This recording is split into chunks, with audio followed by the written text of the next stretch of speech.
Coros Pace Pro versus Garmin Forerunner 265. The Garmin costs noticeably more, and the real question is whether its training and recovery ecosystem is worth that gap, or whether the cheaper Coros already covers what you actually need. Paying more is not always smart, and going cheap can leave you wishing you hadn't. By the end, you'll know which one fits your training. Let's break it down. Let's start where it actually counts. Training metrics and recovery. This is the heart of why people drop this kind of money, and it's where Garmin has built its reputation.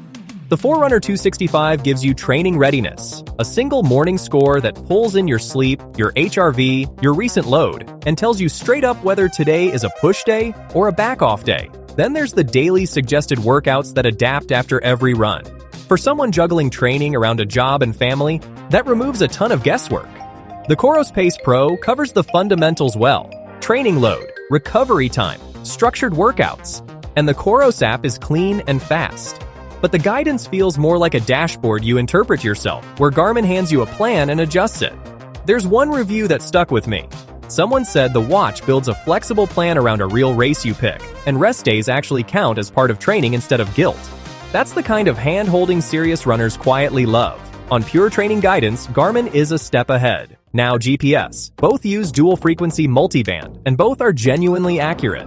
Around tall buildings, under tree cover, on a track, you'll get tight, trustworthy pace data from either one. The community backs this up on both sides. This isn't where you'll feel cheated.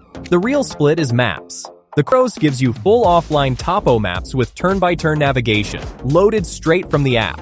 The Garmin 265, for all its polish, only does basic breadcrumb navigation, no real maps. So if you're a trail runner, or you love exploring new routes, that's a strange gap at this price. The catch on Coros, there's no automatic route recalculation, so if you go off course, you sort it yourself.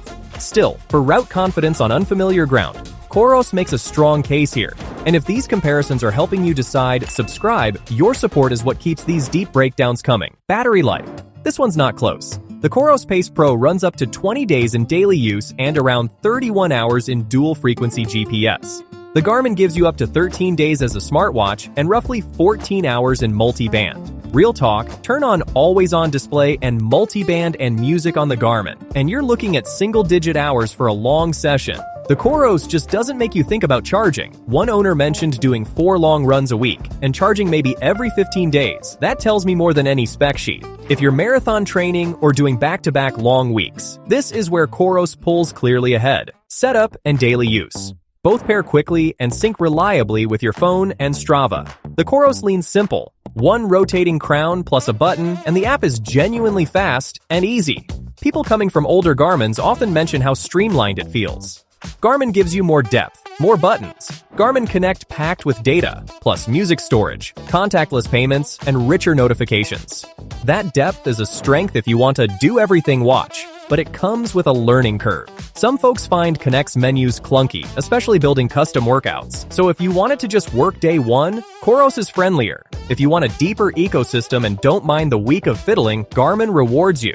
Quick word on comfort and screen. Both run bright AMOLED panels that stay readable in direct sunlight, and both are light enough for all day and sleepwear. The 265 comes in a smaller variant that fits petite wrists nicely, while a few people note the Coros case feels a touch plasticky. Neither will bother you on a long run. Which brings us to value. Both sit in performance watch territory, but the Garmin costs noticeably more. For that premium, you're paying for the training ecosystem, music, payments, and that polished recovery guidance. The Coros undercuts it while handing you longer battery, offline maps, and a simpler app. And here's the thing worth saying. The cheaper watch actually gives you the map feature the pricier one skips. On discounts, the Garmin tends to drop more during big sale events, while Coros holds its price fairly steady. So the gap can shrink, but rarely closes completely. Here's the call. Neither one wins at everything, so your training decides it. For pure value, the Coros Pace Pro is the smarter buy, longer battery, offline maps, simpler app, and it costs noticeably less. But Garmin's training guidance is genuinely a step ahead. If you want a watch that hands you a plan and adapts your recovery, the Forerunner 265 earns the premium. If your priority is battery and you do back-to-back long weeks, the Coros pulls clearly ahead. And for trail runners who want real offline maps, straight up, the Garmin falls apart here. The Garmin tends to drop more during big sale events, so watch for it. And you, which one would you pick? Let me know in the comments. Both linked below with the current price.